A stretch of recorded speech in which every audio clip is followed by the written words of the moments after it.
अंधश्रद्धेकडून विज्ञानाकडे आहे. पण यामध्ये अंधश्रद्धा काय?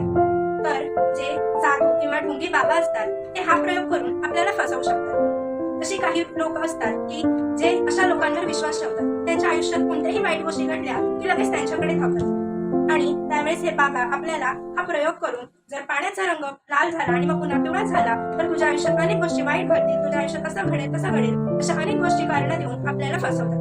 पण त्यांच्यावर विश्वास न ठेवता त्यामागे एक विज्ञान आहे हे आपल्याला समजायला पाहिजे.